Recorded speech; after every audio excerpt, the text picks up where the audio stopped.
wangu, msaada wako ukomi. Mimi peke yangu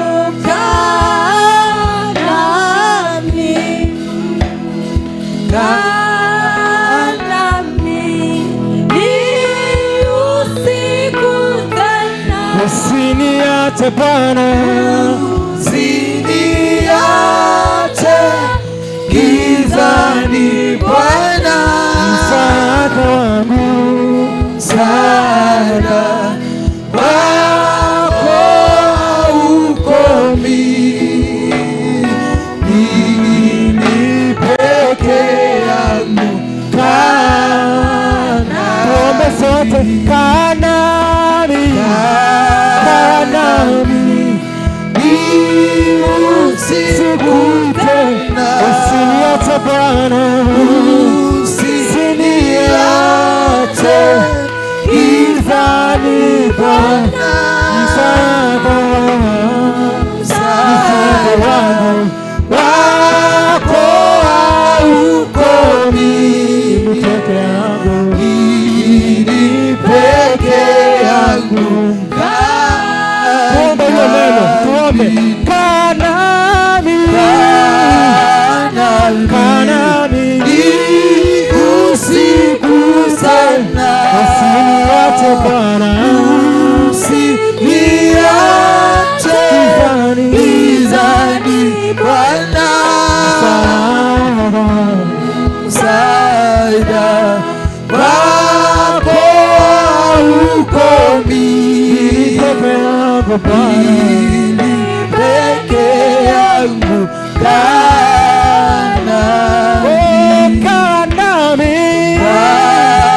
kanami Bwana wangu, usiku sana.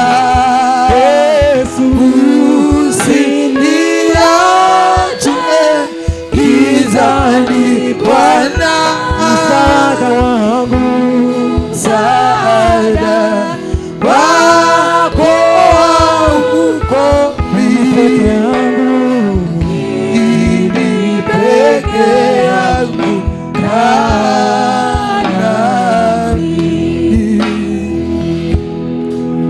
Mikono yetu tuweze kuombea watoto waingie kwa darasa ili tuendelee na kumwabudu Mungu. Tunyoshe mikono yetu kwa watoto, tunyoshe mikono yetu watoto kwa jina la Yesu. Kila mtu afungue kinywa chake aombee watoto kwa jina la Yesu Kristo.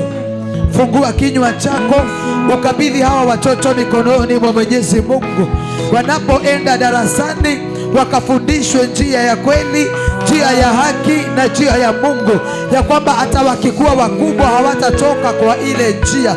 Kwa jina la Yesu, wanyoshe mkono wako wa baraka, wanyoshe mkono wako wa baraka, na ili Bwana akawatende mema kwa jina la Yesu Kristo. Asante Baba Mungu mwenyezi wa mbingu na dunia, tukabidhi watoto hawa mikononi mwako Bwana. Ni kwa sababu ni wamoja wa hii nyumba Bwana, tunawaweka mikononi mwako mfalme wa amani. Siku kama la leo Bwana, wakienenda kwa darasa Bwana, wakafundishwe kweli, wakafundishwe kwamba kunaye Mungu ambaye amekusudia kuwatenda mema. Wacha Bwana yale yote watakayofundishwa yakafanye kazi kwa maisha yao ya kila siku Bwana, kwa jina la Yesu. Bwana ukabariki wazazi wao, ukawabariki wakiwa shuleni, ukawatenganishe na maroho yote machafu, ukawatenganishe na magonjwa, ukawatenganishe na ajali zote. Mkono wako wa rehema Bwana ukazidi na ukaishi kuwa juu yao, kwa jina la Yesu Kristo twaomba na kushukuru, amen. Thank you. Inua mikono yako juu. Toa mikono yako juu. Mwambie Yesu. Sema Yesu, mwana wa Mungu ambaye wewe uko hai. Uliwekwa juu ya msalaba. Wewe uaibike ndio mimi nipate furaha, ndio mimi nipate kukombolewa. Siku hii ya leo niko kwenye ibada hii kutangaza injili ya ukombozi wako. Ninajua umefufuka, ninajua uko hai, nitakutegemea. Mwambie mwenzi, sema amen. Salimia watu wawili watatu, uambie karibu kwenye ibada. Usikae chini, simama tu. Wasalimia watatu, wanne, watano, wa sita, wa saba. Waambie Mungu anakupenda. Na kama kuna kiti kilicho mbele, sijui ushers what you are doing. I really wonder for how long you are going to be told this. I need some sound, please.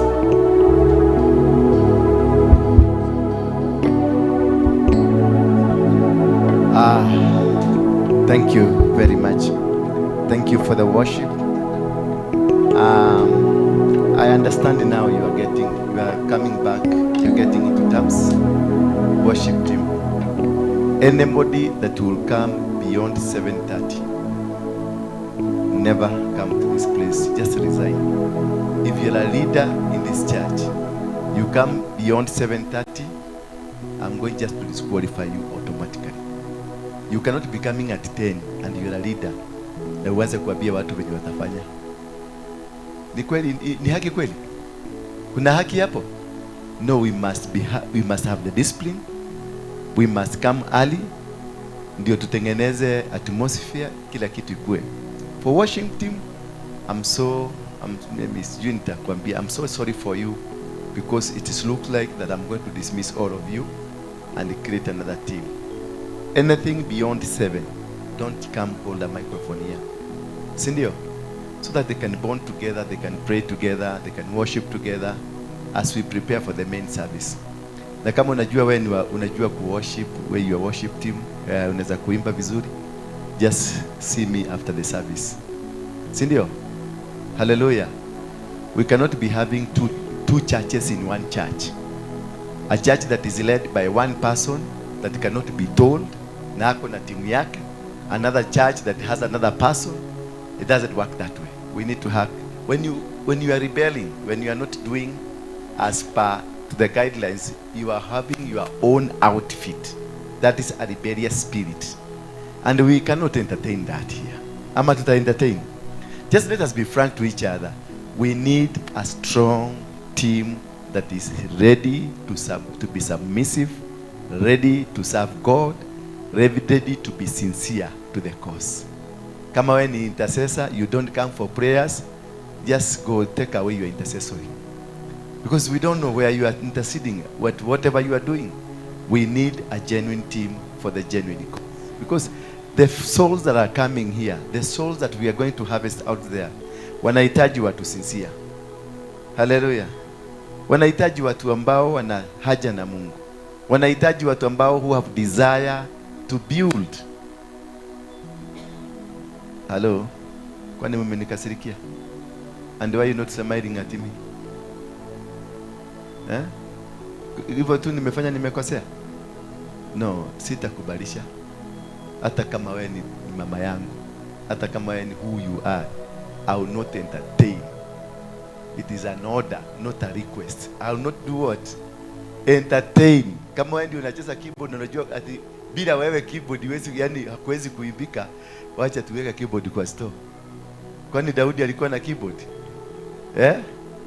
Kama microphone ati wewe tu inasikilizaga, sauti yako inajua sauti yako.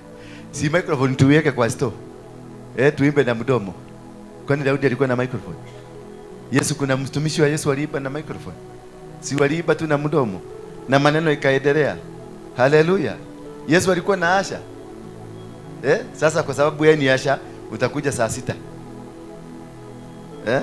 Si ukae na uasha yako tuone kama hatutaendelea. We must discipline the church. Ama namna gani? We must discipline ourselves. Even myself, I'm subject to you. Mkiona mahali nimekuja nimevaa kaguo kingine kamekaa vibaya, unaniambia mtumishi, wewe ni mzuri tunakupenda, lakini the way you are dressing, it is like next Saturday we are not going to allow you. Don't run away because of my habit. Don't run away because of your tabia zangu. No, come caution me, tell me. It is like next time tuta-appoint mtu mwingine atuhubirie. This is not my church. There's one thing that you must understand. Nobody, no pastor, no bishop, no archbishop owns a church. If at all you come here because of God, ujue umekuja kwa kanisa ya nani? Ya Mungu. Haukukuja kanisa ya Waruinge. Meaning you are shareholders to this church and you have a power to say, ukiona karakta yangu imeharibika, wacha kutoroka kanisa. Bwana Yesu asifiwe sana. Kwa sababu ukitoroka ni kumaanisha you came to worship me. But if you came a church that belongs to God, come and tell me your character is unbecoming and we might sack you. Sindio? So that everybody is answerable to God. So that we can be able to have one move that is clear, a move that is appreciable, na ndio tukue na watu ambao wanaenda biguni. Afadhali ukue na watu 6 wanaenda biguni kuliko kuwe na watu 1000 wanaenda kuchomeka. Ama afadhali ukue kanisa inaokoswa na nini na Asha kuliko pastor mwenye anawapeleka kuzimu. Si ndio? So that is how it is. You may be seated. Thank you very much. So if unajua wewe ni muimbi ama ni muimbaji? Sijazoea hizi masuti. Ni watu waliniambia ati nikuwe nikivaa suti ati ndio neno liingie. Nitavaa tu lakini si sasa, si leo. Tarehe 29 mpaka 31 tuko Kibera. Sema Kibera. Line 7. Kibera line 7 iko hapa Kibera. Na ukipita pale panaitwa Gumo, uingie hapo ndani uliza ofisi za Amref ziko hapo. Hapo ndio tutakuwa tarehe 29, 30 na 31 crusade. Wangapi tutaenda pamoja hiyo crusade? Tuseme tutaenda for that crusade. Inua mkono kama wewe ni chachi ni member wa hii kanisa, inua mkono uniambie tutaenda crusade. Inua mkono kama utavumilia kwenda crusade ya Kibera. Kule kuna watu wanakaa wachafu wananuka. Na wewe unajua na nguo mzuri. Uvumilie tukuvaa hiyo nguo mzuri tuende Kibera. Yaani ni watu 1 2 3. Inua tu nione ni hesabu. Wale tutaenda Kibera. Inua tu. Nyinyi wengine hamwezi kanyaga Kibera. Kwa sababu ni kwa shetani. Yeah? Nini aje? Tarehe 29 utakuwa nyumbani. Ni Good Friday. Tarehe 30 ni holiday. Tarehe 31 ni Saturday. Tutatoka hapa tuende huko. Ama mnafanyanga wapi? Huko unajua? Sasa mmejua ni Good Friday? Sasa mmejua ni wangapi tutaenda Kibera? Guy. 1 2 3 4 5 6 7 8 9 10 11 12. Na kweko doderathi huko kweli? Kuna mahali naenda? Tuko pamoja tukienda mahali? Na nitaenda Kibera peke yako? Wewe mkono yako ni moja ama mkono yako imeshikilia wengine? Wacha kusema tumeinua. Sema nimeinua. Bwana Yesu asifiwe. For those who accompany me, kuna timu tunatengeneza ushers. If you want to be an usher in that crusade, leave your name there at that table. Protocols. We need people in the protocols. We need people in the security. Wewe wacha jina yako tu pale na namba yako ya simu utapigiwa kwa sababu kuna mahali watakutana pamoja ndio wapange. Also we need people praise team. It is a bigger team na makanisa hizo zingine, then we shall form a bigger team. We are also looking for people to do marketing kwa ile sako ya inaitangwa Besima. Wanahitaji walisema tupatie priority kwanza watu ambao wanakuja kanisa hii wapatiwe kazi ya marketing. So if you know you are a good marketer, drop your name there. You'll be given terms and condition on how to do it, how to go. Intercessory. Also drop your name. You have my number, personal number.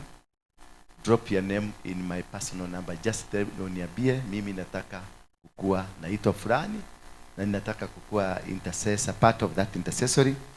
Tutakuwa na programs za maombi ambazo the team that is going on will be included so that we can go on together as we proceed.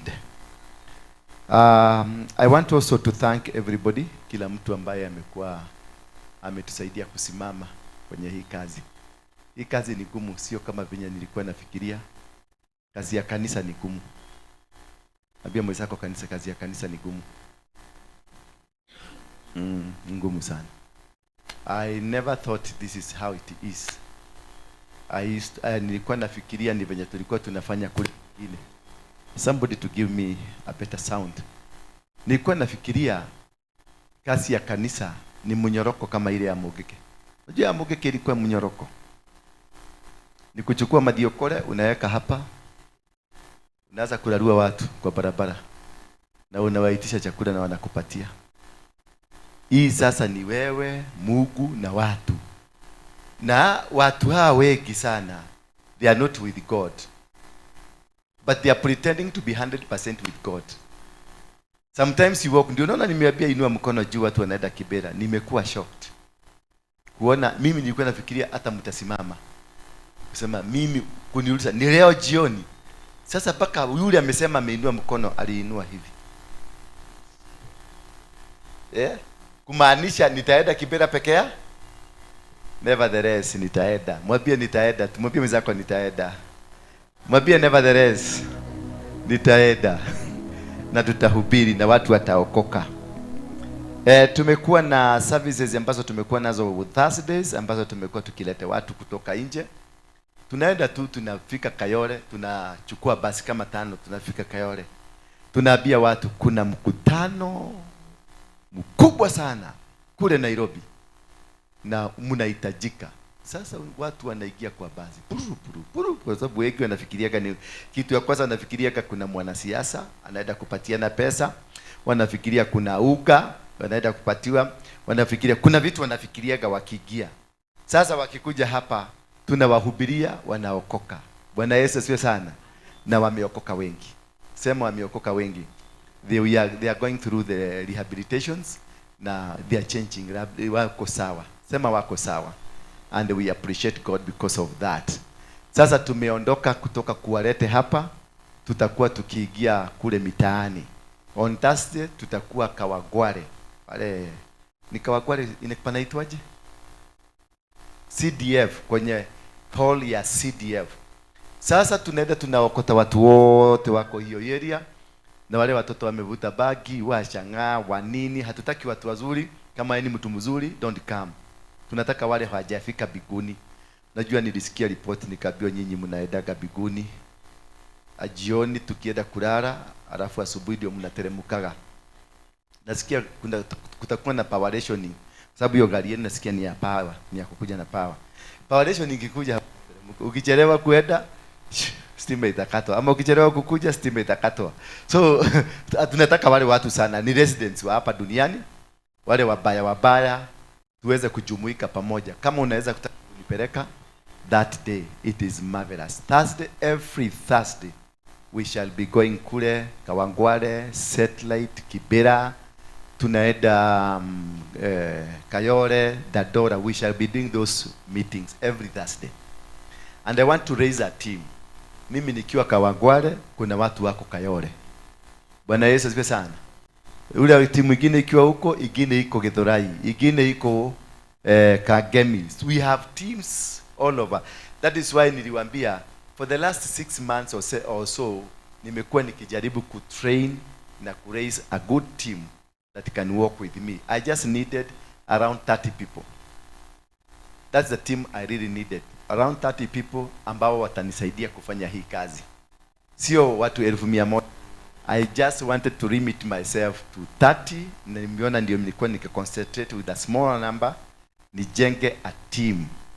Nikituma watu 10, watu 5 waende Kayole, watu 5 waende Dadora, watu 5 waende Kagemi, watu 5 waende Kawagware. By the end of 3 months, Nairobi itakuwa na Yesu. Bwana Yesu asifiwe sana. Na mimi sasa kwa sababu nimeanza crusade, tukitoka Kibera tunaingia Kawagware. Tukitoka Kawagware tunaingia Githurai 45. Kutoka Githurai 45 tunaenda Jacaranda. Kutoka Jacaranda, Dadora. Kutoka Dadora, ni Dadora ama ni Dodora? Ni Dodora ama ni kwa Wakikuyu ni Dodora? Kwa Waluya Dadora. Kwa Wajaruo Dando. Bwana Yesu asifiwe sana. We shall cruise around Nairobi. It is called a Nairobi tour. Na theme yetu it is Mfalme wa amani. Jesus is risen. Yes, Yesu amefufuka. But ndio kwa maana tunailaunch during the Pasaka. Tutaenda kutagasia watu Yesu amefufuka. Maana walikuwa wamemuua. Walikuwa wamemalizana na yeye. So therefore the crusade it is moving all around kuvunja madhabahu zile ziko za waganga, za wachawi, za mungiki, za gasa, all manner of altars ambazo zimewekwa Nairobi. Then tukikuja tutamalizia na ile ya pale Nyerere Road. Pale ni siku ile nilienda nikafukuzwa nikatoka bio. Sasa sitafukusika. Nitaenda mpaka huko ndani na nitatoa hiyo kitu yao huko ndani. Na Kenya will be a free nation. Bwana Yesu asifiwe sana. So that is a grand move that we must be able. That is why mnaona nimedisorganize vitu nyingi sana of late. Nimedisorganize, ukiangalia media nimedisorganize because I'm creating a team for that purpose. The good thing with my ministry, it goes with the levels. Hallelujah. And from level 1 tumekuwa level, kuna wakati tulikuwa level 1 tukaingia level 2. Hii ambayo ime-expire ilikuwa level 2. Sasa tumeingia level 3. Na unajua venye unaenda to the levels inakuanga na complications zake. Inakuanga kuna gear nyingine mpya lazima uweke.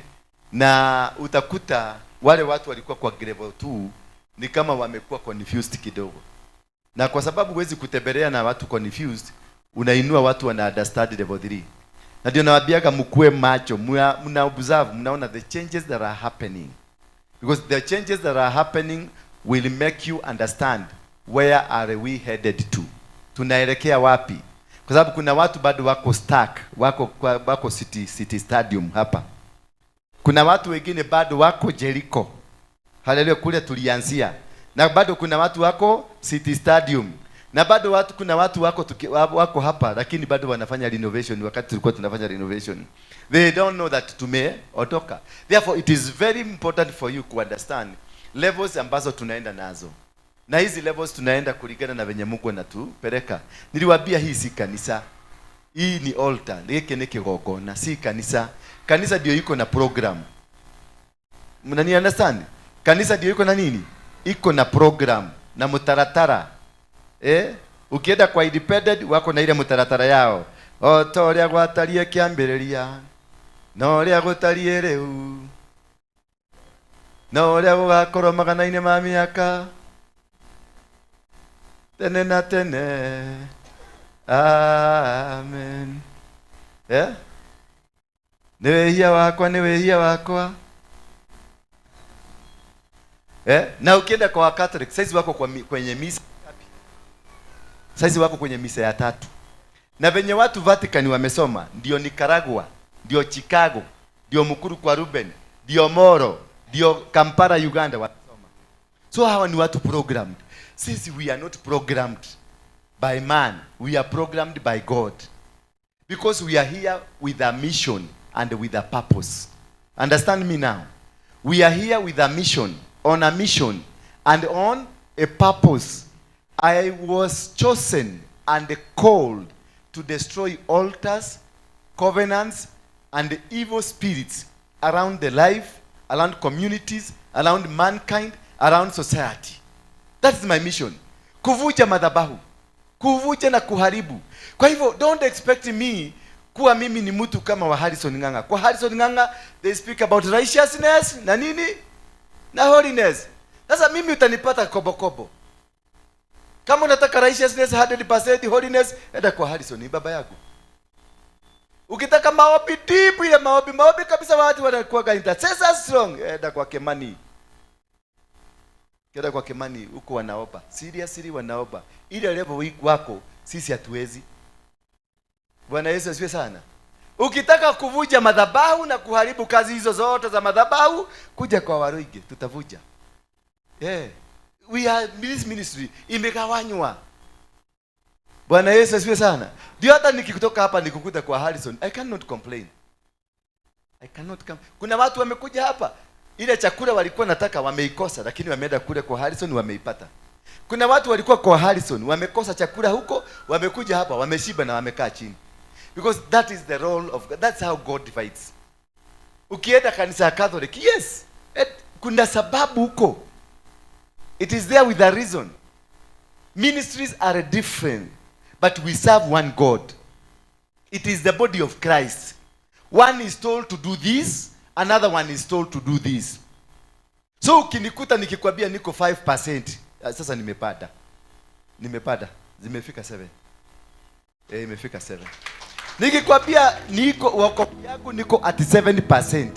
Wewe tu nivumilie. Kama ulikuwa unatafuta mtu wako na 100%, usimpate kwa Waruinge. Waruinge bado ni ile mtu tu. Kwa sababu ninaishi hapa. Na wale watu wengi nimeletewa ni wakora, ni waizi, ni prostitute, ni wauaji, ni watu wabaya. So in every single minute mtu mwenye yako hapa ni mbaya. Ule yako hapa ni mbaya. Ule yako hapa ni mbaya. Ule yako hapa ni mbaya. Lakini ni mbaya kulingana na wewe. Mimi kwangu si mbaya.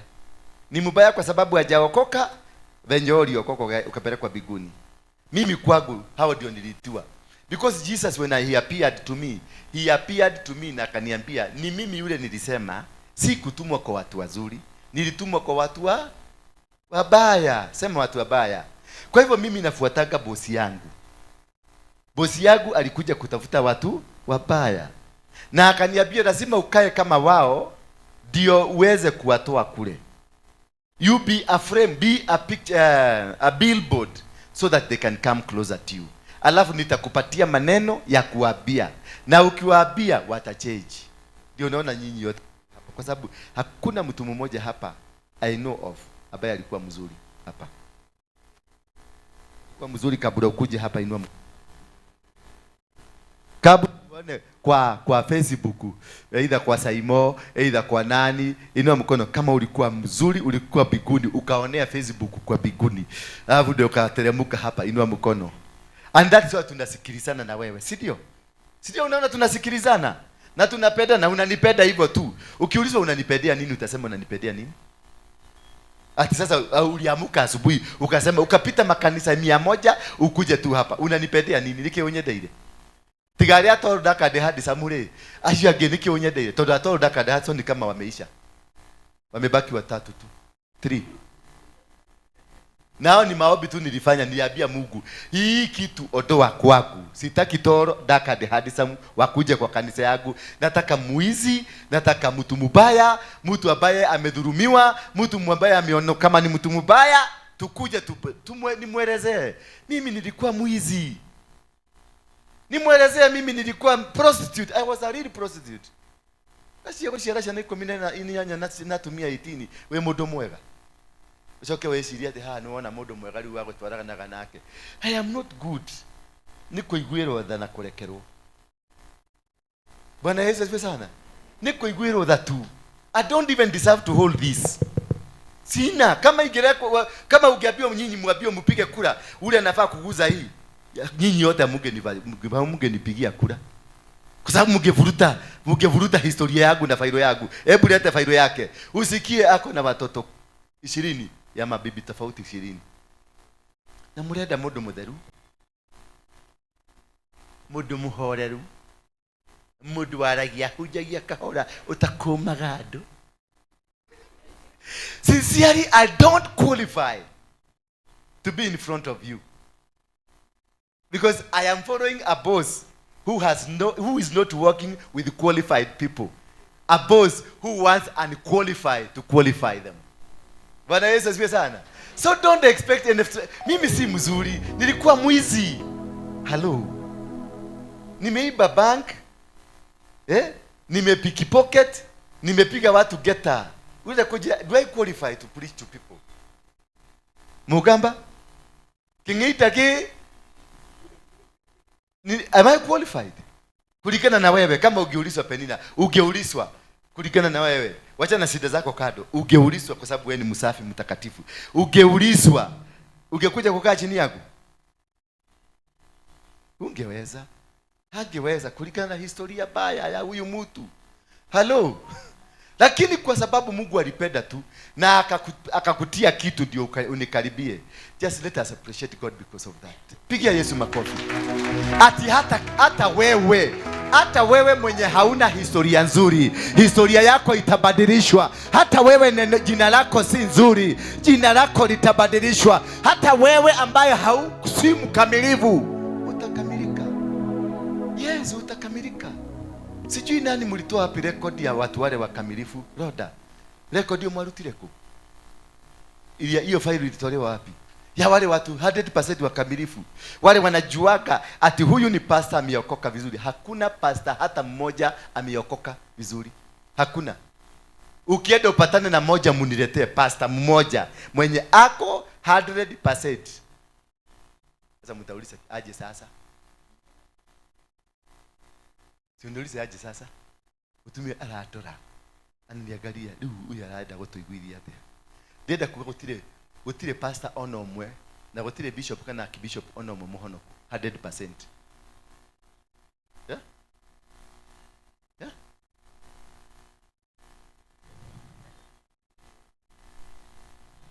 Ndaria huyu.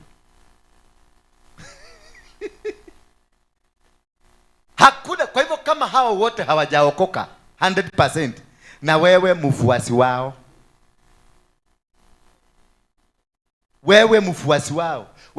Ndura ako 7. Sasa unaweza kuniambia unaweza kuwa umenishida? Yeah? Unaweza kuniambia uko juu yangu? Hakuna. Uko hapa chini hapa. Kwa sababu hakuna mtu mzuri anakujaga kwa kanisa. Tukiokoswa na roda hapa, huyu mama ananichukiaga alafu ananipenda. Anaenda muka. Kama ni Rose. Rose. Kama kuna mama ananichukiaga ni huyu. Ananipenda na ananichukia at the same measure. Kama for the last 2 weeks, ni 2 weeks ama 3 weeks wale woka huko. Mialiere ya kumena. Sasa umesikia? Baka anataka kunigonga kofi. Maana huyu mama asipopiga mtu hasikiagi vizuri. Huyu mama alinichukia tu akaenda akasema huko sitakuja tena. Anakaa. Hiyo kitu kidede kikisha. Ukikuja na kuambia yes, I love you. Hiyo ndio ministry. Bwana asifiwe sana. Huyu mama nilimtoa pale. Ni wa huko, ni huko, alikuwa hoka huko. Na kila siku, yani angekosa kushikwa na polisi, alikuwa anaenda kuchokosa polisi. Lazima angechokosa polisi ndio wamshike. Akienda nyumbani afiri, aligongana na polisi. Na kila siku lazima angelarua mwanaume kofi ndio afiri. Hata kwa matatu, makaga akimlipisha pesa na makaga akose kumwogelesha vibaya, angechokosa tu makaga. Wewe mjiga sana, uko na akili mzuri. Ndio makaga amujibu, apige kofi. Sasa uliwacha kabisa. Hebu kuja.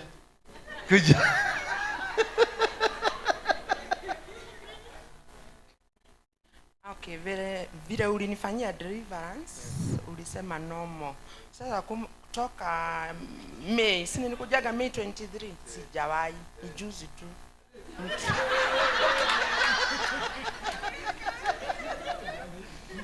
Nilikuja hapa na nikagoja mahubiri ya siku ya deliverance.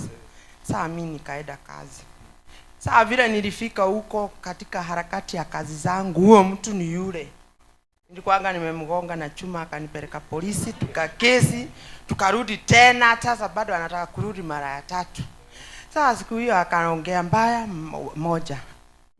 Tena 2, 3, mimi nikamfunika na pilipili. Akachochwa na watu. Acha anipeleke polisi. Sasa anang'ang'ana kama niko na pesa ya kumulipa. Nikasema na aende polisi. Sasa nikakumbuka vile uliniombea, hii ni madhabahu. Sasa nikaenda chini. Akaenda huko polisi. akachukua mapidhiri yake. Mimi nikagoja tu nishikwe nitakuita. Lakini sasa sikukujiwa. Nilikujua na mtu mwingine.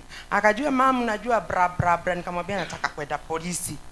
Sasa huyo mtu akaniuliza kwa nini? No 1 2 3. Sasa huyo mtu akawa tu frustrated because naye alikuwa anaongea baya. Lakini wakati Nilikumbuka tu ulisema, hata nilisema tu. Nikasema mtumishi wa Mungu alisema no more. Hakuna hukumu tena kwa polisi. Hakuna kwenda jela tena. Na nikakumbuka ukasema umefuja hiyo madhabahu na tukararua ile karatasi. Sasa kwa nini Mungu anajirudia nirudi polisi? Na nika relax. Of course. Sasa ndio nimekuja tu sasa hivyo nilikasirika. Unaona ni kitu inakujaga tu na kubuka inakulipua. Sasa unaona kama huyo mtu sasa anaongea vibaya na ni mwanaume. Na one first, second. Mara ya tatu sasa nikamwambia usifikiri ati unaona sasa hiyo duration ya from time niliingia hapa mpaka hii 2024. Sijai muongelesha. Sijai ongea. Na ujai goka mtu. Asi hatujai gokana hata kurudisha maneno na mtu. Sijawahi. Sasa siku hiyo nimekuja deliverance hapa, ananiambia naweka nyimbo zangu mimi nikiwa kwa kazi na kuanga either niko online na bluetooth ama bla. Nimeweka nyimbo zangu, anaanza kucomplain nimetoka huku. Ananiambia nyimbo zangu ni za devotion mara moja. Nikiosha. Nilikuwa nimeweka ng'ang'a. Sasa ninakaa naweka mahubiri. Ulikuwa umeweka ng'ang'a? Huyu matuka. Nyimbo ni nyimbo tu. Ulikuwa umeweka ng'ang'a? Nilikuwa nimeweka nyimbo. Na unaonanga ng'ang'a venye nafanyaga akitoa mapepo. Hiyo ni pepo ulitoa. Unaona ndio mimi sasa nikaudhika. Because sasa nimetoka kanisa, mtu ataka sasa nini? Sasa kitu ikanishika mara moja nikamfunika na firifiri macho, lakini nikarudi sasa nikaona si hiyo kama kosa kadogo tu. Ulisema hutawahi tena. Mungu na akusaidie. Mungu na akusaidie. Katika ulimwengu huu tunaishi kwenye majaribu kila siku. Every place you go. Saizi nikidrive gari yangu nikikuja, usitumie gari ukiona na macho hivi umekosea kwa Mungu. Nimeona mwanamke mzuri hapa amevaa vizuri. Nikageuza hivi, karibu nigoge gari. Nikasikia sauti imeniambia kumbuka unaenda kuhubiri. Si nimekosea already. Nikakuja hapa nikapiga magoti nikaambia Mungu nisamehe. Ndio kwa maana nimewambia hakuna mtu hafanyagi dhambi. Hakuna mtu clean. All of us we have a problem. Utachokozwa na makaga hapa tukidrive gari hapa ama ndani ya gari. Utachokozwa gari itakuingia hivi ya mtu ama motorbike. Wenye si wanaingia hivi kama kanyoka hivi. Unaambia wewe mjinga, wewe toka. Na unaendesha usiomekosea. Sasa nani ameokoka dunia hii? Hakuna. That is why Jesus came for us. Otherwise we don't have the grace to be clean. Hatuna kabisa. The grace for us to be clean, the grace for us to be righteous, we don't have it. We seek it every time. And every day we seek. Because are some of the unseen battles in our lives. Bwana Yesu asifiwe sana. Unseen battles in our life. The things that you don't understand them, but they are within you. Things that you don't know them, but they are walking with you. Kuna vita unapigana na haujui hizo vita. Bwana Yesu asifiwe sana. Kuna mambo inakuchokora every time ukiamuka tu kidogo kuna kitu kinakuchokora. Lakini haujui, unajikuta tu na makasiriko. Uliza huyu mama atakwambia. Makasiriko alikuwa ametoka deliverance lakini makasiriko ikamkuta. Kumaanisha they are battles, hidden battles in her life. And these hidden battles are still pursuing her. Bwana Yesu asifiwe. That's why there is nobody, hakuna mtu atakwambia I have succeeded in this. Because even if you have succeeded in the battles that you face physically, there are battles that are hidden. You will never see them. You've never known them. Because some of them are generational battles. Some of them are instigated battles. Tumeanza maombi hapa juzi. Tumeanza kuomba. Wakati tumeanza kuomba unasikia stima ndio hiyo imeenda. Bwana Yesu asifiwe sana. Umeanza safari sasa umesema I'm entering phase 3. Unakuja kanisani unaambia watu wangapi watanisaidia kwenda crusade. Unaona watu huko na watu 500 lakini watu 3 tu ndio watakupeleka. Sasa unashindwa. Hii watu wengine wote nimekuwa nikihubiria. Kwani nimekuwa nikihubiria tunaendaga ama tunarudiki? Bwana Yesu asifiwe sana. Unakuta that's a hidden battle. Ni kwa nini? There is something that is happening that is unusual. Those are what we call hidden battles. Unaenda kutoka tu, umefanya kazi mzuri, umeani pasta, lakini kidogo kidogo unasikia mtoto wako amekamatwa na bagi. Na unapigiwa simu wakati unaenda pulpit kuhubiri about righteousness. Kuhubiri about how your family, when family inafaa kukaa. As a man of God, lazima ukuwe na your anaitagwaje? Na you are meat of the meats and you are bone of the bones. Ukuwe nayo hapa ukitembea, ukiiba nyimbo za haleluya. Na watoto wako waige mfano wako, because a man of God, familia yake should be a reflection to what people should learn from. But yenda angalia watoto wote wa watumishi wengi 90%. Watoto wa watumishi utasikia aidha ni msichana amedugwa miba, na huyo pastor anahubirigi venye alioa virgin na alikaa baka wakati wa doa ndio alilala na mwanamke, lakini watoto wake 3 mpaka wamezaa huko, na wa kwanza amezaa na mtoto wake tena amezalia wapi, umeitwa fafa mara ya pili. Na wewe ni bishop. Watu wakikuona hapa unazungumzia righteousness, holiness, cleanness, lakini kwako ile moto iko huko. Nobody can talk about it. Those are hidden battles. Why do they come? When you are at your peak, when you are succeeded, when you feel now maneno imekaa mzuri, ndio kitu kinachomokaga. Wakati umejua umeshinda vita, umekuwa mzuri, umefunga siku 40, umefunga 21 days, umefunga 7 days, ndio naona kitu. Wakati tu wa kutoka the 20 days ulikuwa clean. Bako ulikuwa unasikia malaika wakitembea, unasikia hiyo ni mkufio, hiyo ni mkufi ya malaika. Hiyo ndio Gabriel, huyo ndio Rafael. No igore ya kufia, huyo ni Rafael, huyo ni Michael. Haya, unasikia mpaka unaona wanasimama hapa. Lakini kutoka tu kuingia kwa matatu ndio unakuta ile pesa ulikuwa nayo ilipotea na hauna pesa. Na umepanda matatu kutoka Heaven's Gate unajulia pale Kenagofu. Ni Kenagofu mani wapi? Pale kwa Kamulima. Yeah? Kenogi hapo kwa hiyo Kamulima ndio unajua hauna pesa. Sasa unakutana na mtu anaitwa Makaka mwenye alikuwa amevuta bagi 5 asubuhi. Unaanza kumwambia sijui pesa yangu imepotelea wapi. Hallelujah. Na wewe ndio ulikuwa squad yake ya kwanza, the first people ambao anataka auganishe pesa hiyo ndio aweze kuweka gari petroli.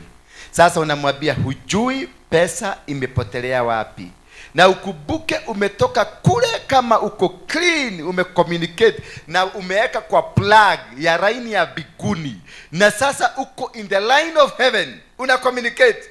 Unakutana sasa na mtu ako na line of the devil. Ne. Sasa mnaangaliana hivi, unamwambia sina fare, anakuuliza mama, acha ujiga hiyo mnakuaga nayo. Hii niondolee umaraya yako hapa. Kai, from heaven to umaraya. From heaven to takataka. From heaven ubwai. Kai, sasa unasikia? Shetani anakuambia, anakuzungumzia sasa amebadilika, amekuwa Michael. Anakuuliza wewe, totiruma gorogo, rarua kofi. Asikuletee wewe ni wa Mungu mkubwa. Ngai witũ nĩ Jehova mũnene wa ita, tita rĩa kũruga ũcũrũ. Unamjibu, unamwambia wewe usinitusi, anakwambia wewe takataka mama. Hii usiniletee ujinga, toa pesa. Usinitusi, wewe mtoto wangu, sina nani mtoto yangu. Mtoto yako kwa nyumbani, mjinga hii. Leta pesa.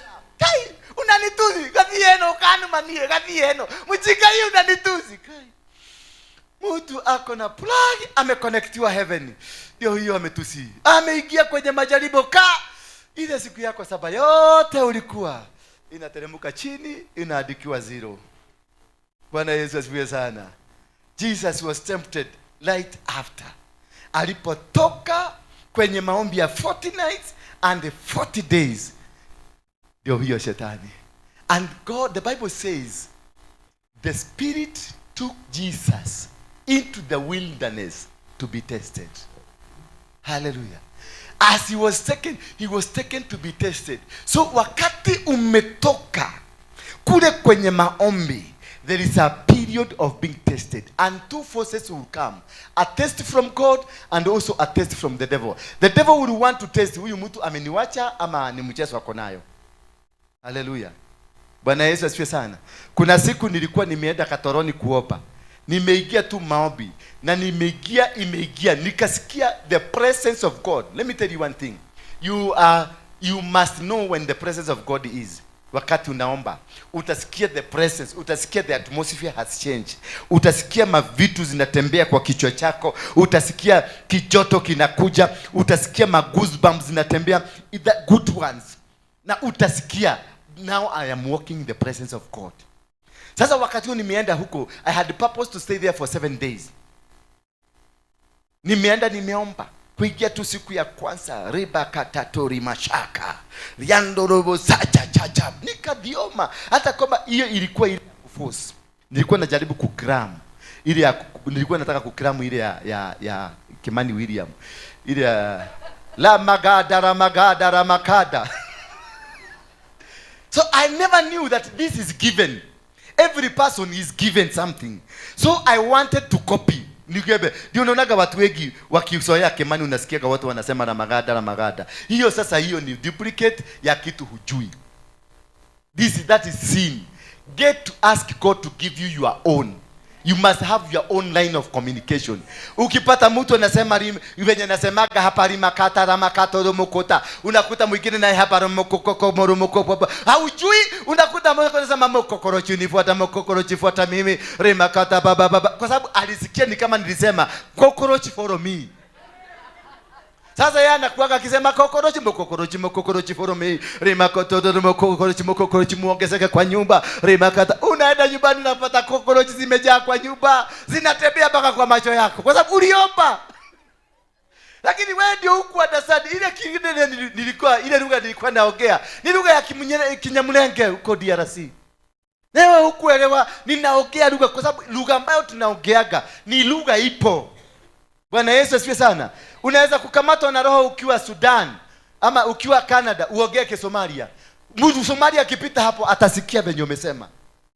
These are existing languages. Ziko. Lakini sasa Mungu anakuweka lugha ya Kipokomo, lugha ya South Africa huko unaongea vitu za huko. Sasa lugha ya South Africa huko inasema cockroach follow me. Sasa ni South Africa inasema cockroach follow me. Na hiyo kusema Mungu asifiwe. Sasa wewe ukaweka Kisuku cockroach follow me. Sasa ukaanza kuomba cockroach follow me because you don't want to struggle to get your own language. You must inspire, ask God to drop you that connection, that God, ukuwe na mambo na lugha yako. Wacha kuimitate.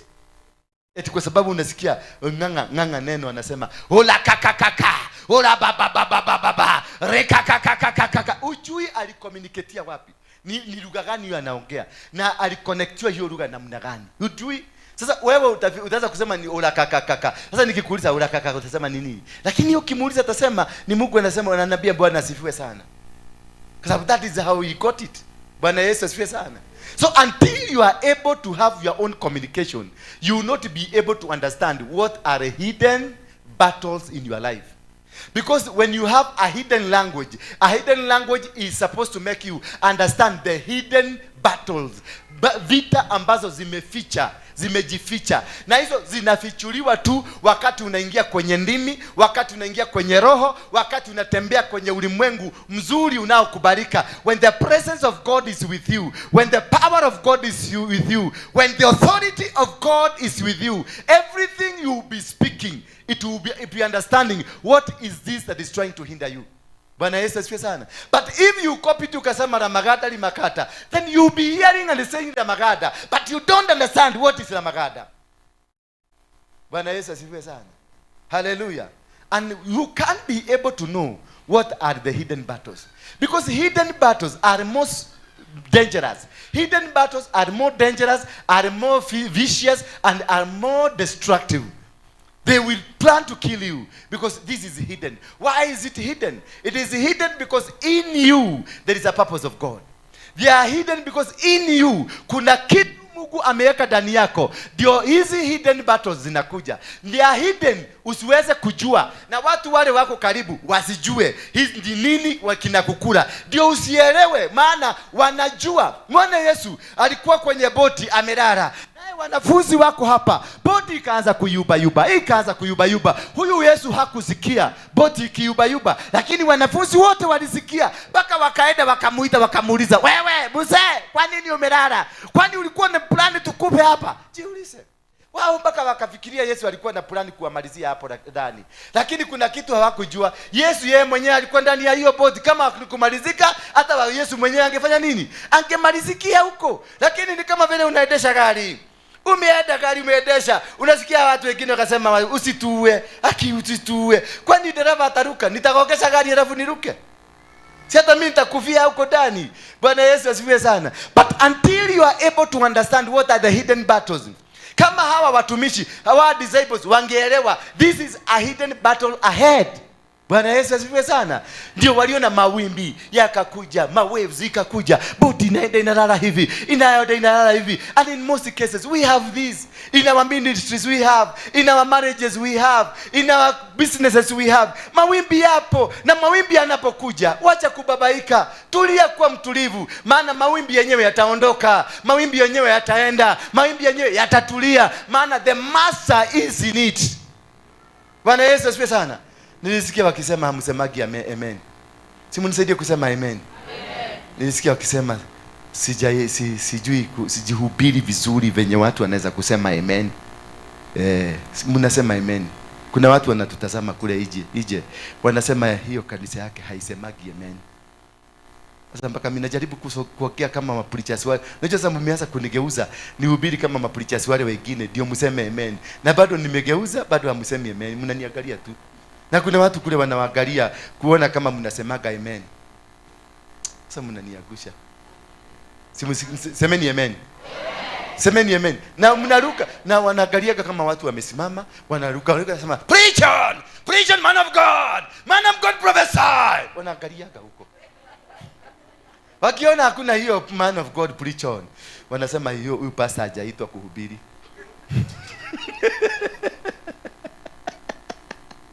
Lakini nilikuwa kwa Harrison, nikaenda nikakaa huko nyuma juzi, nikachungulia, nikaona hakuna preach on. Watu wametulia, hata amen hakuna. Na mzee anahubiri na watu wanabarikiwa natoka huko. Nikashido, hata kule kwa kwa William sionagi amen mingi. Ama kuna kuaga? Ndio neno. Na nikasikia Bishop Harrison akihubiri, akasema ukiona watu wametulia, neno linaingia. Ukiona watu wanasema amen migi ni sarakasi. Hakuna kitu kinaingia. Sasa tuende kwa sarakasi ama tuende kwa neno? Waambiwe hivyo ni neno. Sasa Yesu akiwa ndani ya boti alikuwa amelala. Na alikuwa amelala kabisa mpaka anangorota. Lakini nje there was activities zilikuwa zinafanyika. Mambo mabaya, mawimbi, yani the boat was about to capsize. Na Yesu alikuwa amelala, lakini at least mnasema amen. The boat was about to capsize.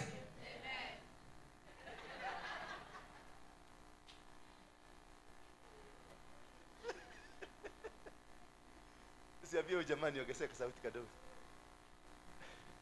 Nitapoteza hii kama hawezi kuniongezea. Kwa mimi leo ni the boat which is about to capsize. Ongeza tu main. Ama mic yangu. Ongeza, wacha na main weke mic yangu juu. Wakiwa ndani. Si ndio? Yes. Sema amen. Sema amen. Na mnasema preach on. Tuliza tu kidogo. Umeweka zaidi. Preach on. Sasa hiyo ndio niambia preach on. Preach on, sasa naanza kufanya hivyo. Preach on. And the boat was about to capsize. And the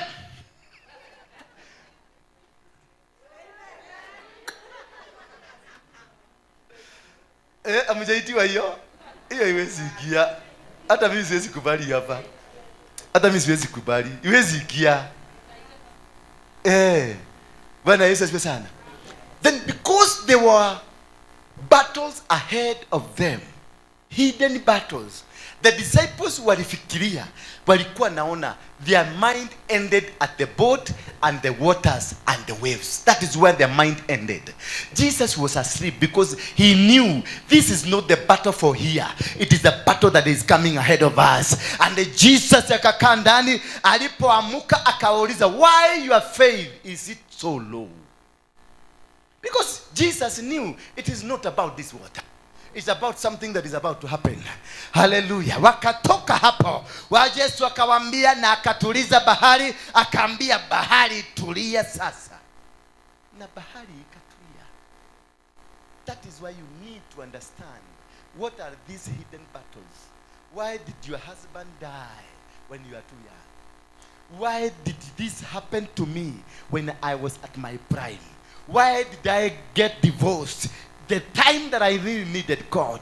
That sasa nilikuwa sasa mimi ni mhubiri. Wakati ningekuwa sasa niko na my one and the only, tuko na yeye hapa. I am not with my one and the only. And it's not because nimemuacha nyumbani. It is because sina.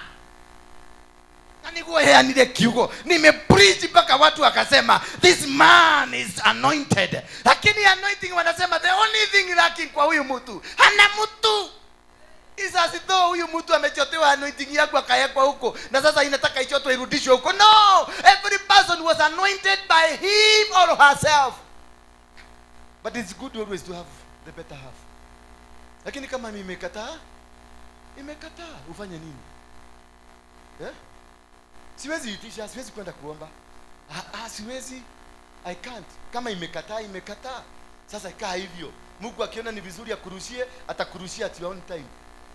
Lakini siwezi kuacha kuhubiri ati ndio niende nikatafute. Kwa nini? Isi niko na Biblia, niko na maneno ya kuhubiri, niko na watu wa kusikiliza, niko na kila kitu. Hiyo ingine naniate rosi. Na kuna amen.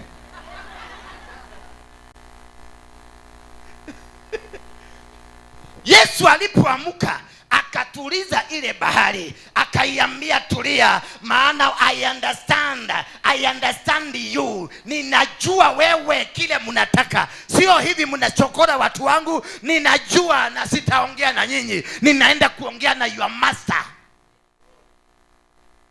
Bwana Yesu asifiwe sana. Boti ikaendelea, maji bahari ikatulia, boti ikaendelea.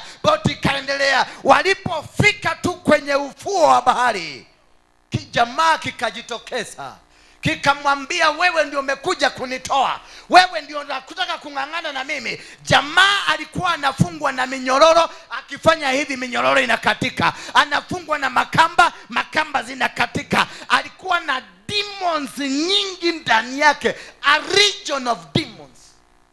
Kumbe bahari ilikuwa natikiswa na the region of demons. Because they knew the one to remove them is in that boat and he is coming to destroy us. So they wanted to destroy this man before he comes for them. That is why we have hidden battles in our life.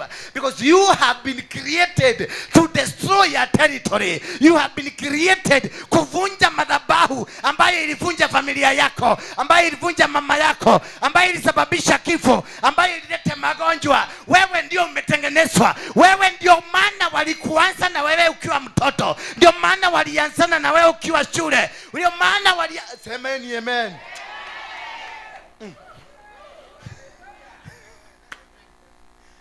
Yukudia hujia yako mode. Ule amuheda kana.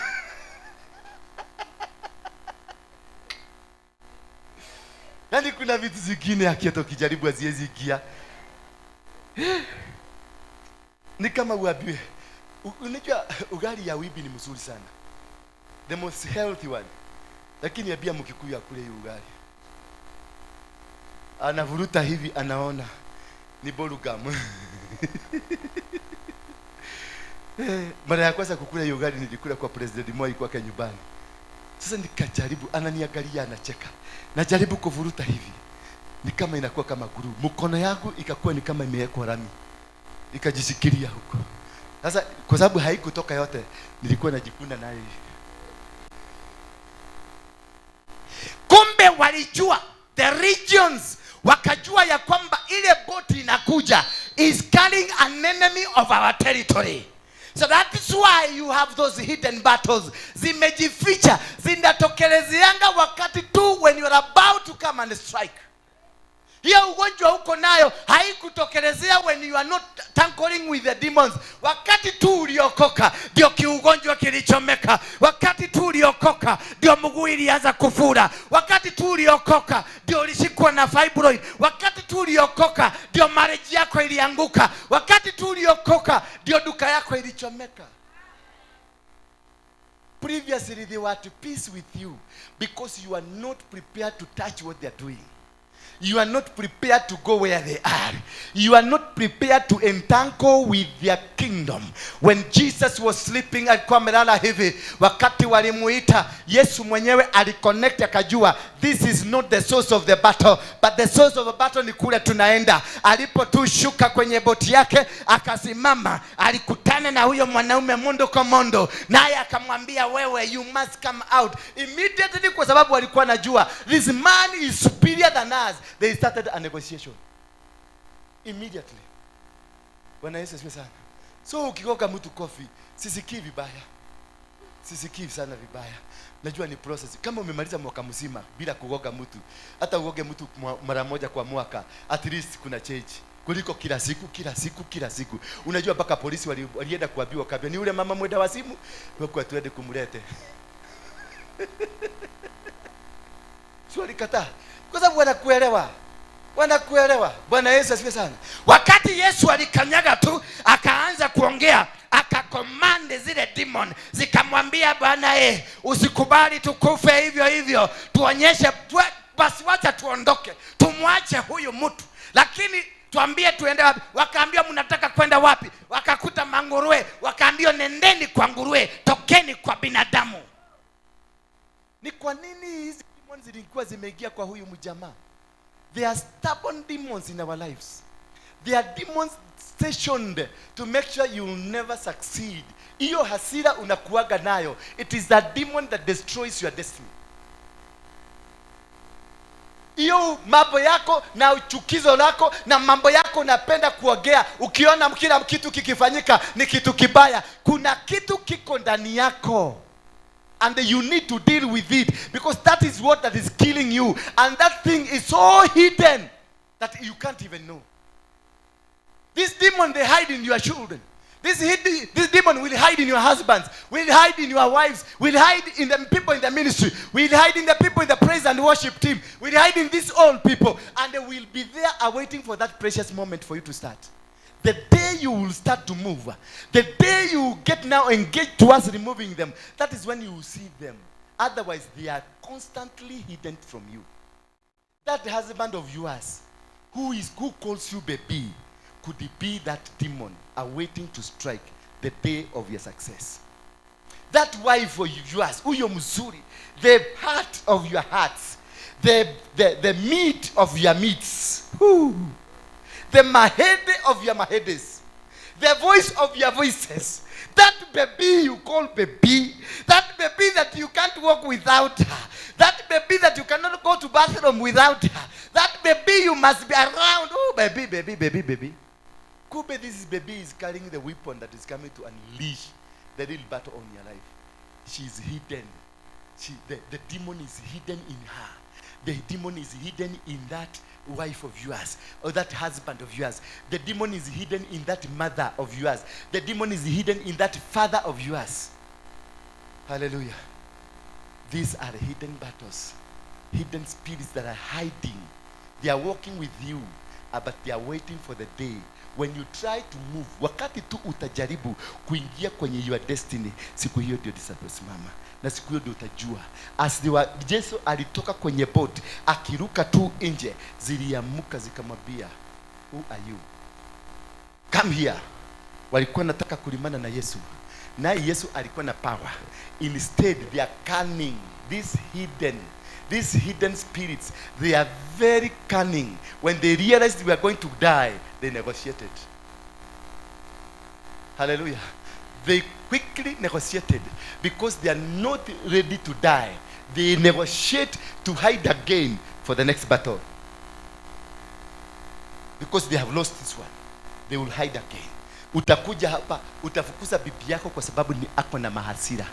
Ni bibi mwenye anararuaga vitu, anafanyaga mavitu kwa nyumba na vituko. Ama bwana yako ni mlevi, ama bwana yako unaonaka ni kama ni msherati, anapendwa na wanawake, lazima anamtembeleaga, unaona ni kama amechukuliwa. Sasa bitterness inakuwa kwako. Ataondoka, ataenda. Utaletewa a Christian, a holy Christian woman. Mzuri sana. Mwenye goes out at will because ako clean, ako smart, ako holy. Sasa hata akikwambia darling babe, I'm traveling to Nakuru for 2 nights, I'll be back in. Oh, thank you. May the Lord God be with you. Hallelujah. Afadhali hii kiherehere yako, maana yule ameenda with the holiness of the holy name, but they have gone to do something that is not right. They have gone to commit sin. Kwa nini una breathe hivyo? Umekumbuka nini? Wakati alipotoka tu madimoni yalinegotiate na yeye, yakamwambia sasa, kwa sababu lazima tutoke na tumekubali kutoka, tusaidie tuingie kwa manguruwe, twende tukajifiche kwa manguruwe. Zikaondoa shida kwa binadamu, zikapeleka shida kwa nguruwe. Ndio napata kuna watu wengine hawakurangi nguruwe kwa sababu demoni ziliruka zikaingia kwa nguruwe. Simeona hizo demoni kali na zinajua kuhepa. Zikaondokea mwanadamu, zikaenda kwa nani? Sasa nguruwe hazikuliwi.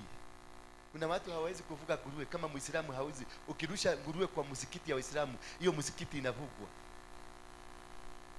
Kuna Wakristo hapa hawawezi kula nguruwe. Ni wangapi wanakula nguruwe? Inua mkono wako. Mkula nguruwe, mula nguruwe. Wale hawakuli nguruwe, wale hawakuli kabisa.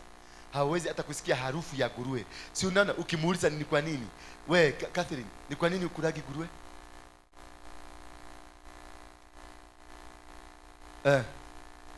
Inakata. Na wewe, ni kwa nini ukulagi nguruwe? Wewe.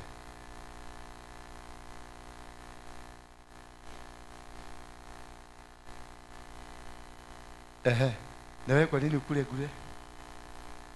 Ilikiwa na mapepo. There is every reason. So when these battles come into your life, you need to be very careful. That's why they are called hidden battles.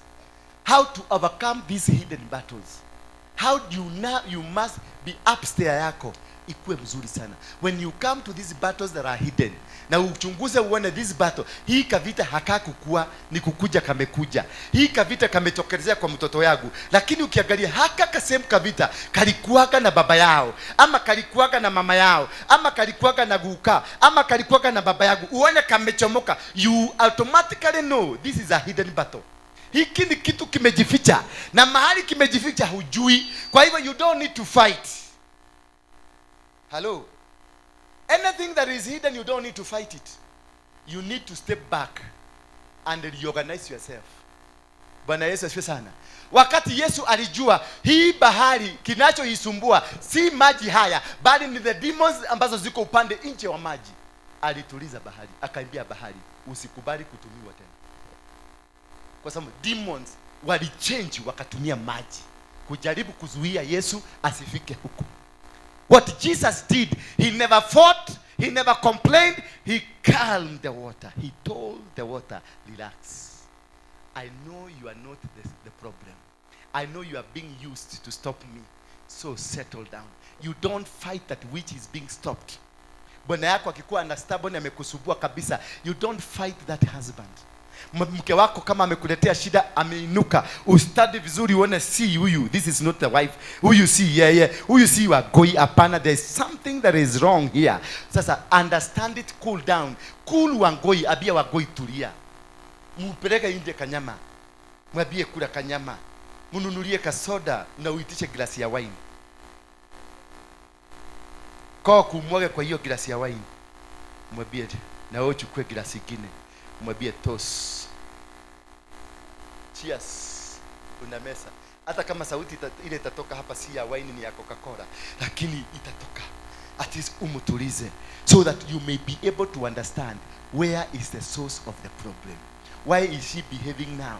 Ni kwa nini dada yako amekuinukia hivi, amekutukana, amekuambia maneno? Ni kwa nini mama yako asubuhi alikutokelezea na maneno mpaka ukashangaa? Ni kwa nini your brother alitokelezea maneno mpaka hata dunia? Ni kwa nini your pastor alikugoromokea? Ni kwa nini your apostle aliongea mpaka ukashindwa? Is this my apostle? Is this the apostle I know?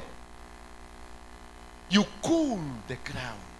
When you realize this is a hidden battle, you cool the ground. That is why when the army is going to battlefield, wanakuaga na watu wale ambao wanajua kusense pahali bomu iko. Wanachukua mashini na maubwa za kwenda wakipacify. Wanaangalia, wako na mashini za kuangalia kama kuna bomu. Ndio hii jeshi kingine ikuje. Maana akienda akute mahali kuna bomu, ukanyage kapini, utoa hiyo mguu, inakulipukia. Because it was hidden for you not to see but to step on it. That is why kuna watu wameangalia sinema nyingi za hao mtu amekanyaga bomu, mwenzake anakuja kumsaidia. Wanaona hatuwezi kumsaidia, wanarudi nyuma, wanampiga risasi kwanza juu akufe. Because amekanyaga the mine, the bomb, which means akiinua tu mguu, hiyo pin itadetonate na itamlipua na itaua watu wengine wengi. So they opt to kill that one to save the many. So before you go to that battlefield, understand kama kuna underground mines. Understand kama kuna kitu kingine. Ukiona huyu mama ameniinukia, anataka, ameanza kunisomea na si kawaida yake, nyamaza na utulie. Maana si yeye, kuna mtu mwingine anazungumza kwa niaba yake. Wakati Peter alikuwa anataka kuongea, akaongea. Yesu hakuambia Peter nyamaza, alimwambia devil, get out of my back. Kwa sababu alijua this is not Peter, but the devil, the same devil I encountered in the wilderness has come in the name of Peter.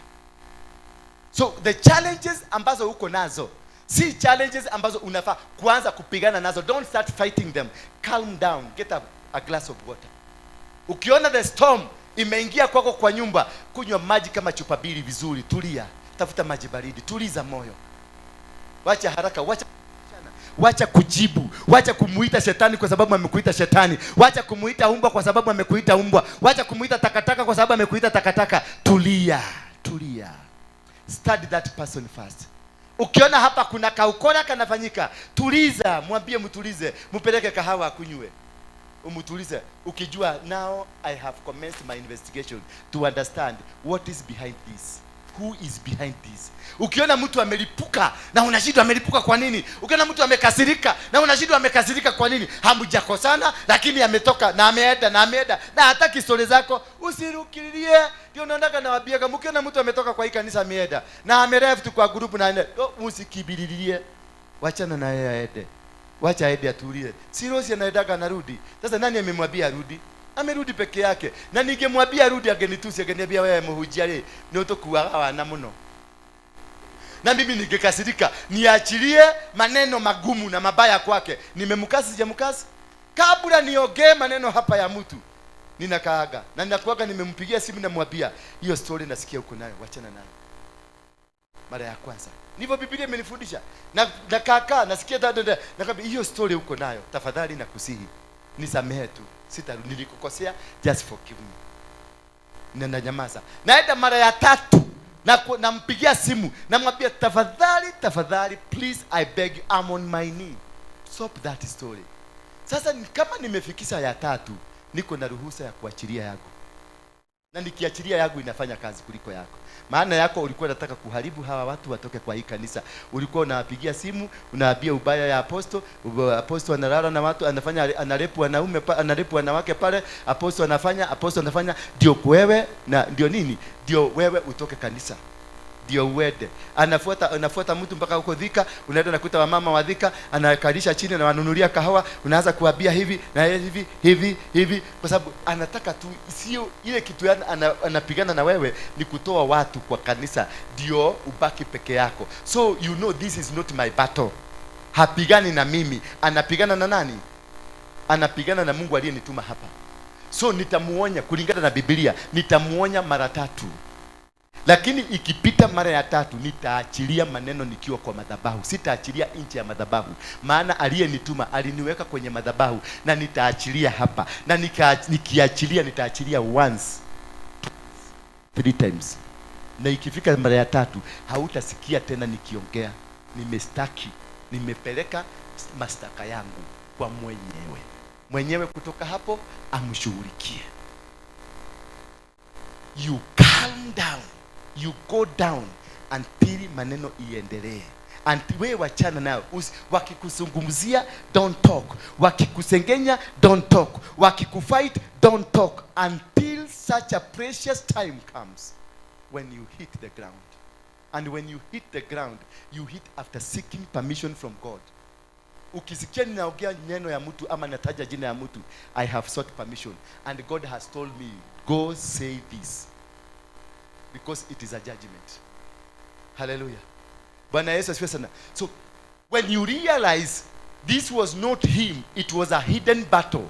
Ni battle, ni vita ambavyo ni vya kupigana na nini, utaangalia uone mtu kama huyo alikuwepo. Okay. Nilifanya kahistoria kuna siku nyingine hapa, nimetaja ule mzee wetu alikuwa hapa anaitwa Kemani. Nikaliwide nikakuta Dirago alikuwa na the same characteristics alifanya. Dirago alizunguka kwa watu wote wa kanisa akiwaambia ubaya yangu. Na the same maneno iko na Kemani, ndio the same maneno ilikuwa na Dirago. Hallelujah. Na Dirago alienda, akaenda hivyo, akahama kanisa, akaenda akaiba pombe ya mtu wa watu wengine hapa, akaenda. The last minute alipatikana wapi? Libabunyara akiwa ndani ya gunia. Bwana Yesu asifiwe sana. So when God has told you, or when you understand the dynamics ya maneno venye inaenda, you don't quit until God tells you now. Jesus alipojua ya kwamba this is a battle that is not in the waters, it is the ground. Kama angeanza kupigana na mapepo ya maji, angeshindwa vita, maana angetoka kule kama either ameshindwa ndani ya maji, angetoka kule kama amezamishwa kwenye ndani ya maji, angetokea kule kama amepigana vita ambavyo havipo. Lakini aende akutane na the giant iko pande ule mwingine kama ishashinda. Maana wangempigia kwenye nini? Wangepigana na yeye kule kwenye bahari, wangepigania, wangemuondoa kwenye level yake, kwenye position yake ya kuweza kustahimili vita, lakini wangempeleka ndani ya bahari. When the eagle want to kill, the eagle does not kill here on the ground. The eagle ikiona nyoka ndio ile iko pale, the eagle will come and pick the snake, it will not kill it. Bwana Yesu asifiwe sana. The eagle does not kill on the ground because he knows hawawezi kushinda vita vya hapa duniani. Hawawezi kushinda vita vya ardhini. The eagle picks it, inaipeleka to their territory. Inapeleka kule juu na hawapigani. Inawapeleka mpaka kwenye hali ya anga imebadilika. Nyoka mwenyewe atakufa bila kuguzwa.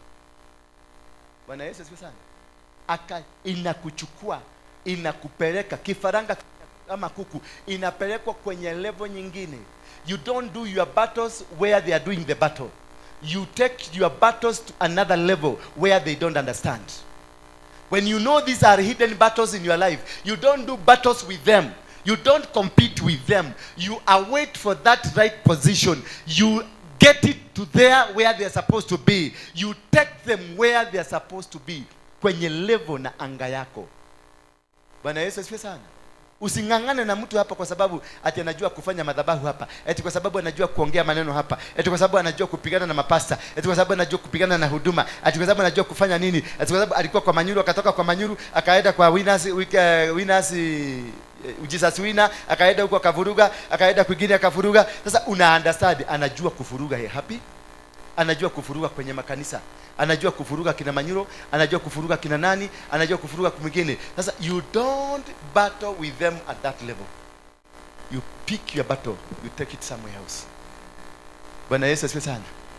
Unampatia siku, mpatie siku mingi, unampatia tu miezi 2-3 hivi, utamuona akiwa kwa gazeti ama akiwa mahali.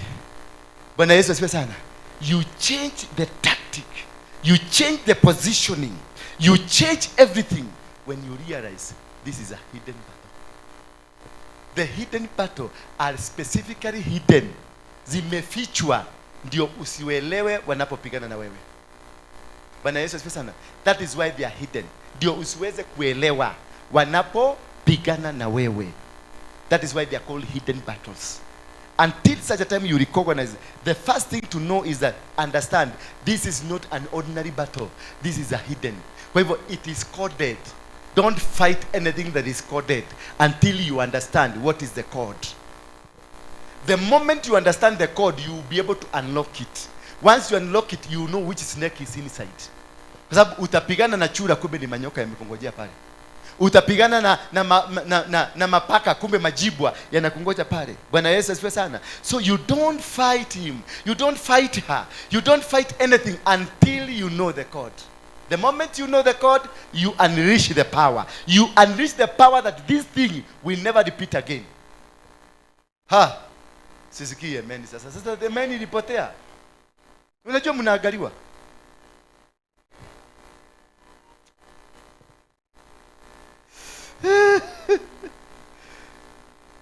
Bwana Yesu asifiwe. Tuko pamoja lakini? Are we getting it? Are you understanding a concept of war? Kama tunge-understand these battles, hatungepigana na watu. Kwa sababu ningekuja nikutusi, uniondokee uniambie, I'm sorry sir if I offended you. Just find in your heart, forgive me. Lakini wewe jua hii kitu unaenda kupigana nayo. Unaenda kutaka kujua huyu mama Nancy hatujaiongeleshana naye vibaya, ni kwa nini leo ameniongelesha vibaya? Don't take anything for granted. Anything coming out of that person's mouth, it is not for granted. Hakuna kitu hata moja kinatokanga bila sababu. If you find yourself kwa Ndura hapa, you did not come here by mistake. If you find yourself in Mombasa, you never came there by mistake. There is a reason that took you there. There is a connection, there is a combination that took it. Is that umepelekwa Mombasa kwenda kuchinjua huko ama umepelekwa Mombasa kwenda kubarikiwa huko? Bwana Yesu asifiwe sana. You are not serving here, praise and worship, by a coincidence. You are here because God wanted you to be here for either a particular reason, a particular time, or a particular season. You are not here just for the sake of coming here. Kuna mambo mengine sana mingi ungefanya huko nje. But God has brought here, 1, for a reason, 2, for a season, and 3, for a purpose. There is a purpose for you here. So, if I will not understand, pia kwa shetani, the same thing happens. You are here for a reason, here for a season, and for a purpose. If I don't understand what kind of a purpose you are here for, I'll be fighting you for nothing. Because I don't know which season are you operating in. I don't know which purpose are you operating in. I don't know what reason you are here for. If I understand your reason, I understand your purpose, and I understand which season are you, I will be able to wear the clothes for that season. Kwa sababu kama ni wakati wa matope, siwezi kupigana na wewe nikiwa sina viatu, sina magambut. Lazima nivae magambut. Siwezi kutoka wakati wa matope nikiwa na slippers tupigane na wewe ndikuweze. Siwezi kuenda na wewe kupigana na wewe wakati wa matope ukiwa na raba na yule mwingine tunapigana na yeye ako na magambut, atakanyaga vizuri na atanikanyaga. I have to understand ni season gani hii. Amekuja kwa wakati mgani? Amekuja kwa sababu gani? Amekuja kwa nia gani? Because nia ndio inafanya mtu akuwe na nguvu. Ile nia uko nayo. Yule devil worshiper ametumwa hapa akiwa na nia ya kuvunja madhabahu haya. Kwa hivyo atakuja na nia na mipango na season ya kufunga, na atatega ajue ni season gani tuko, ndio atugonge kwenye season yetu. Bwana Yesu asifiwe sana. So na wewe ukiona vita vimeinuka, understand zimetokelezea. Understand last year kama you had a similar problem. Understand 5 years ago wakati ulianzisha ministry yako, whether you had such a similar problem. If you had such a similar problem, what manifested? Ni nini ili manifest? Utaelewa jinsi ya kupigana na hiyo vita, na hata utajua the end result ya hiyo kitu itatokelezea wapi. Hawa watu ama huyo mtu mwenye amekufanya hivyo, utajua atatokelezea nini in 3 months to come. Wakati ulitangaza hiyo vita, ilichukua miezi gapi hii result ikatoka, uta understand. Last year huyu mtu alikuinukia, ukaenda mbele za Mungu ukaomba kitu fulani kikafanyika, nao imetokea kwa mama mwingine, uta understand. Ukifanya vile ulifanya, hii kitatokea. You will be able to say mpatie siku 3. You will be able to say mnagana miezi 5, because you understand the season. You understand alikuja kwa purpose gani. You understand alikuja what time and what was the purpose. Bwana Yesu asifiwe sana.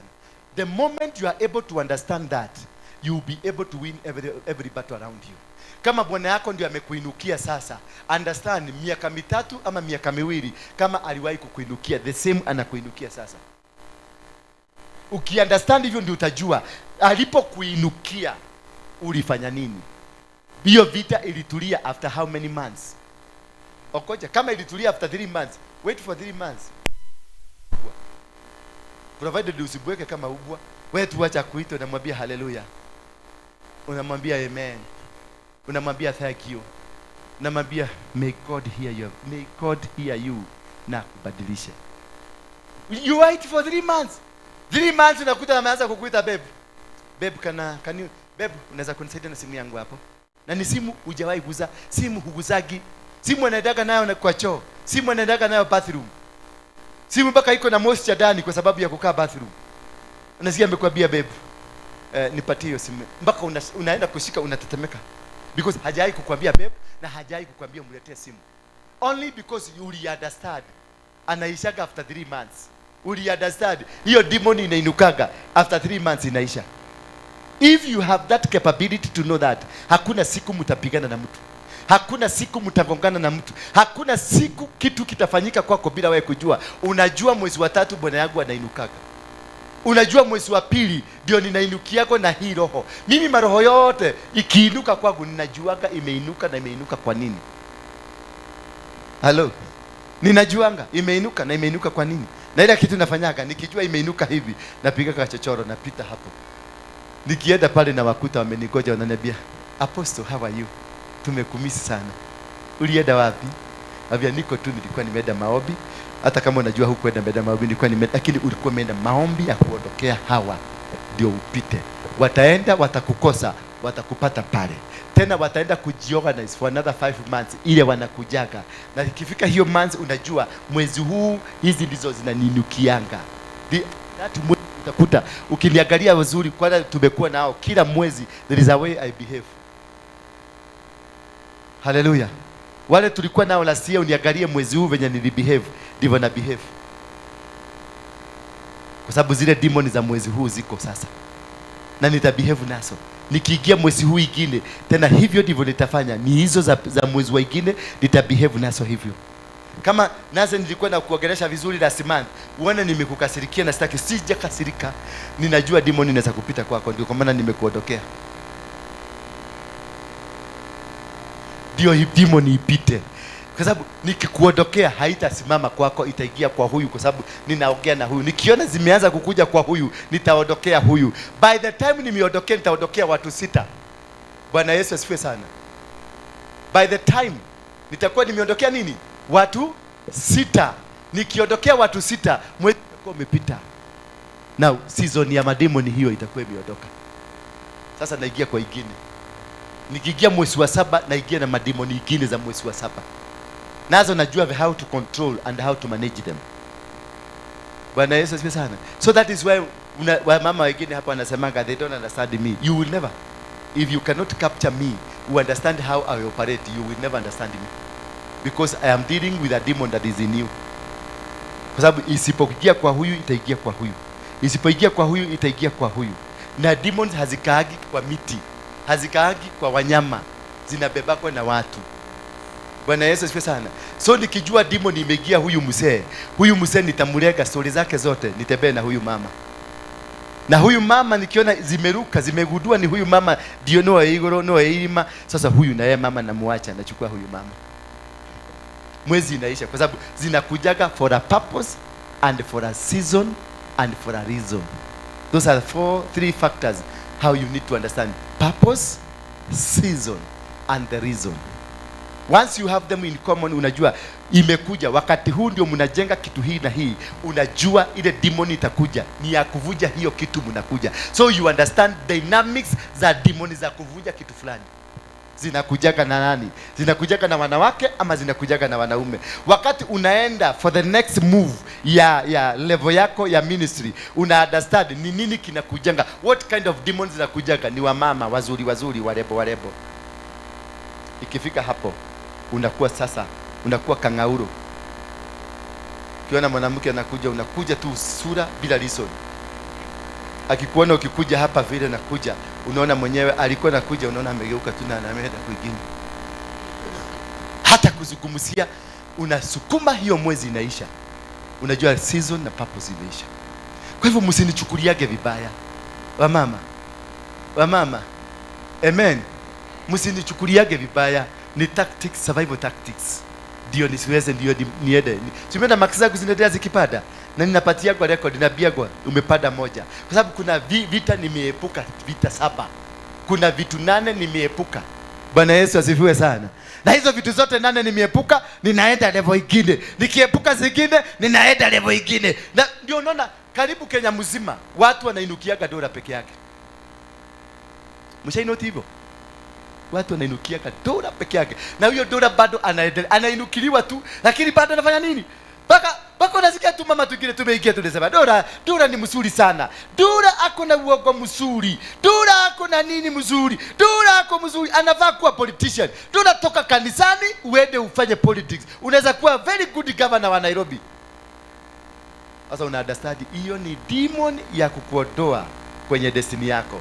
Inataka ikupeleke destiny nyingine kwingine. Ndio waende wakuulie huko, ukirudi kanisa iliisha. Sasa una understand uogei na hiyo, unanyamaza. Wapige kelele, utasikia sasa wamechange tune, wameingia kwa ingine. Na hiyo ingine nao unaisoma, unacheza karata, unaenda hiyo ingine. That is ukistick, Agnes, ukistick na ile mahasara zamani, utashinda ukikosana na mtu bure. Na huyo mtu anakupenda tu. Na haja kuchukia. Charity. Ukishida na ile demon ya zamani, the older demon ya last week, ya last month, uendelee kukasirika na ile makasiriko na kuaga. Na huyu mtu anakupenda. Isizo nikiisha hiyo mapepo, utakuta huyo mtu anakuita pepo. Pepo ndashindwa sasa, nilikasirika kwa nini? Ni season. Na hiyo ni kitu Muya alikuwa anataka kuhepa. Na ukihepa, you go to the next level. Now I want to nienda sana. Yeah? Let me tell you some few, because nikuje saa 8 saa 9 nitaenda sasa into teaching zake. Nilikuwa nataka prepare the ground. Different types of spiritual battles. I'm going to give you mention 9 types, then I will come to explain them. Then we shall be explaining how to overcome and how do you fight hidden battles, and then you'll be able to understand types is these battles. What are the types? But for now, different types of spiritual battles. One is financial hardships. Financial hardships. Ukiona you are in a situation that imeingia ya financial hardship, usikimbilie kwenda kwa mnabii, na usikimbilie kwenda kwa muganga, na usikimbilie kwenda kutagasia watu. Because financial hardships, sometimes they come to test your integrity. Sometimes they come to test your relationship with God. Sometimes they come to test your maturity, whether you are growing or you are not growing. Ndio pesa zitakupotea. Unakuta kwa phone book yako iko na lenders kama 20, iko na Fuliza, inaitwa nini? Fuliza, M-Shwari, Branch, Tana, KCB, Kokash, Oh, cash. Utakuta simu yako iko na hizo vitu zote, na zote ni za kukopa, na zote zimekopa. Unakopa hii kulipa hii, unakopa hii inalipa hii, lakini you remain to be a slave. Good thing for you to know, when you are in such a situation, don't rush to prophets. Don't rush to moving from one church to another church. Don't rush ukimbie kwa waganga. No. Kaa chini uweze kuwajia analyze 5 years backward. Bwana Yesu asifiwe sana. Sit down, analyze yourself 5 years backward. Uangalie your position, financial position for the last 5 years. How did it grow? Ni wapi ulianguka? Ndio uinuke saa hii kwa sababu ulikuwa umeinuka. Kuna mahali ulikuwa umeanguka. What caused it to happen? Ulianguka kwa nini? So when you are able to analyze that, because it is predictable where you are heading. Ukianalyze your 5 years, you'll be able to predict the next 5 years. Una-analyze what is your cycle. Your cycle, mimi pesa nyingi zinakujanga after every 5 years, after every 3 years, after every 10 years. Understand, 10 years ago, ama understand, uangalie, inakujanga after 5 years. Yes, which year are you of the 5 years now? Once you understand which year you are of the 5 years, you understand uko the 4th year, ujue almost getting it. It is a cycle. Si warogi, si nyanya yako alikuangalia vibaya, si aunti yako alikuangalia vibaya. You are within the cycle. You miss. Kuna mahali ulifanya makosa. Because every cycle is the opening. Is the opening of your heavens. Every cycle. If your cycle is 10 years, that is where your heavens opens. Zinafungukianga at 10 years. Now, when the heaven ilikuja, how did you behave? Were you able to sustain the heavens? Door ibaki kuwa open, ama ulisahau ukaenda choo, mlango ukajifuga? Ukabaki ndani ama ukabaki nje? Afadhali ubaki nje kwa sababu utakuwa kama Kaini, unaromu huko. Lakini ukibaki ndani unasikia sasa utakaa huko ndani miaka ingine 5 ndani ya choo. So once you understand what is your cycle, it will guide you to know whether you are operating in an open heaven or in a closed heaven. If it is a closed heaven, don't even bother your pastor.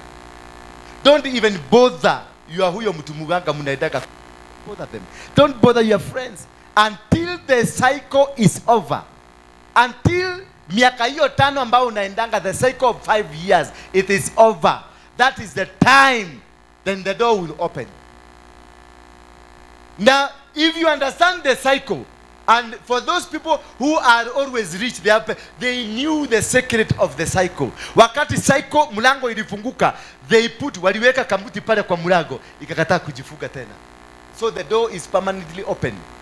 God can open a door for you, akuletea 100 million, uogoje another 30 years.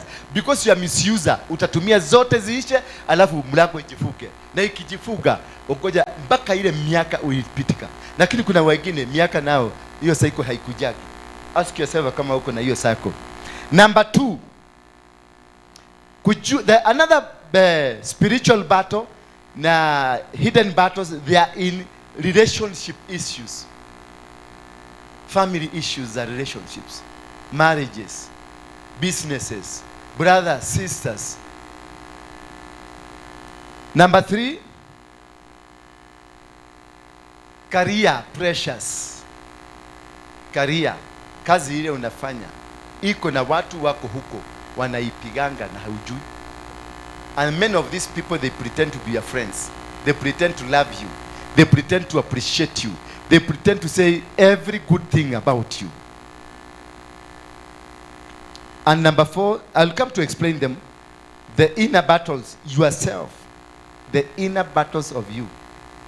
They are the main problems. Number 5, insecurities. Number 6, doubts. Number 7, trauma. Number 8, fear. And number 9, parenthood issues. how you are brought up. How you are brought up here in church. If you cannot be able to submit to the authority here, hata utoke hapa uende kule kwingine, you won't survive. God will change you from one authority to another authority because of uplifting. You can't go to another authority wende urudi chini. He takes you to a new authority for an uplifting. Ukiona umerudi ground zero, it was not an uplifting.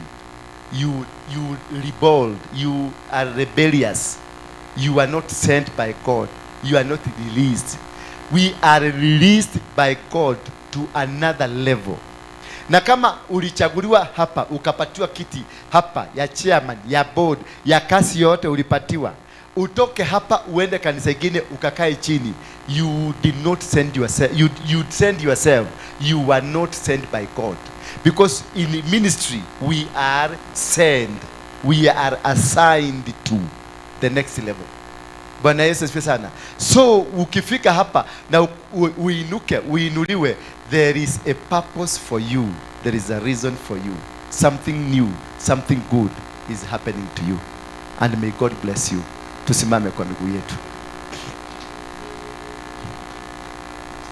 Semeni amen. Semeni amen. Semeni amen. Shika sadaka yako kwa mikono yako mizuri na fungu zako za 10 and your first fruits.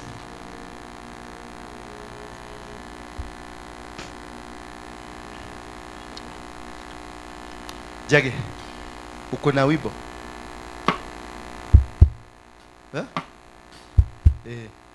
Abia ule mtu akuwekee moja, watu wakitoa sadaka zao.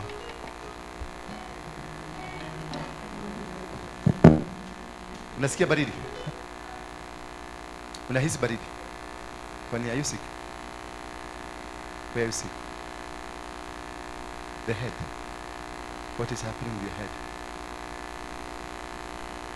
Come. Headache.